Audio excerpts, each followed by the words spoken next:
Welcome back to News One Now, 12 before the top of the hour, folks. Joining me right now is the legendary actor director Bill Duke. Of course, you have seen him. He performed in Car Wash. You saw him directed The Rage in Harlem. And he has one of the most classic movie lines of all time, from Menace to Society. You know you done. Well, you know, we can't say the rest because we can't say the rest. He is, of course, behind the force behind the documentary, along with Chan Berry, the documentary Dark Girls. He's now created a stunning photo book that reflects and showcases the captivating beauty of dark-skinned women. And we had some issues, of course, with Skype, but we use technology. I got his number. We got him via FaceTime.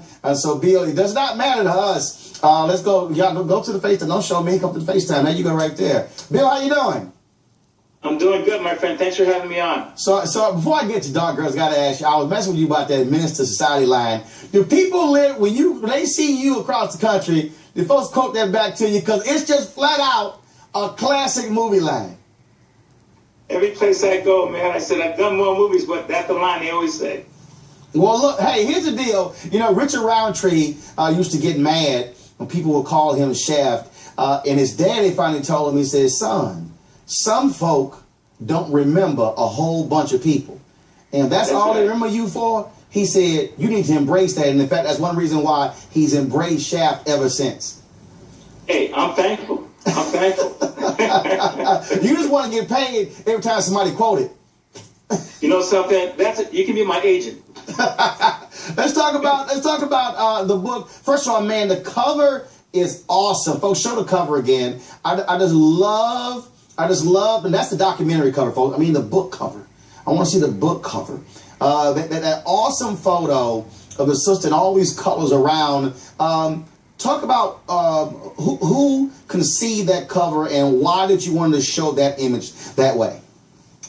Well, you know, Baron Claiborne, the photographer, is a brilliant young man, and he's a friend with Lupita.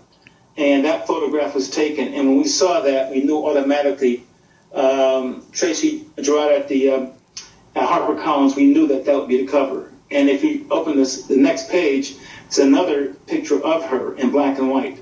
Just a beautiful spirit, and she represents the essence, we think, of the beauty of black women. So they wanted to have that as the cover. It has been, since the documentary came out that you and Chan did, lots of conversation about it as well. But what was really amazing to me is when you begin to hear sisters talk about just how major this issue of color has been, not just white folks, but even amongst ourselves. Well, unfortunately, I think it's a result of, you know, many years ago colonialism. But the thing is that we perpetuate it and carry it on today. If you go online, you know, hashtag Team Light Girls, hashtag Team Dark Girls, each has over 350,000 members. And so there are issues that continue in our society based upon these ancient kind of relics of self-hatred. You have, what's interesting is Dark Girls documentary comes out, but then you see how America's reacted to Lupita Nyong'o. And so talk about that, because what's interesting is I begin to hear some black folks say, well, they were leery that she was being used. And I was just trying to understand psychologically what they were talking about. I think we have a tendency to, I don't know, to not really appreciate the opportunities and the celebration of us. You know, there's always some kind of criticism. The young, beautiful young athlete that won the Olympics, remember when she won and then everybody was talking about her hair? Right. How's her? Gabby Douglas.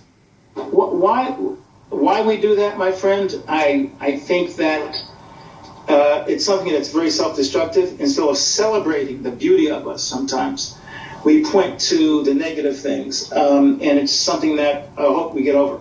Well, we also saw it, of course, when the New York Times did their review on How to Get Away with Murder, when they said that Viola Davis wasn't classically beautiful. And the writer laid it out that she was really paying Shonda Rhimes and Viola a compliment, but it really set off a whole bunch of sisters. Well, you know, the beauty business is a business, and there are certain standards that they set. And if you don't meet those standards, they critique you. What they're saying is that God makes mistakes. And God doesn't make mistakes. The way you are born is fine. And they're comparing it to things. And those things they compare it to are fictitious. And so we have to believe in ourselves enough to not drink the Kool-Aid. Well, first of all, Bill, the documentary was great. And again, I look forward to getting my hands on the book. I think it'll make, is it a coffee table size book? It's a coffee table size book. It is a picture book.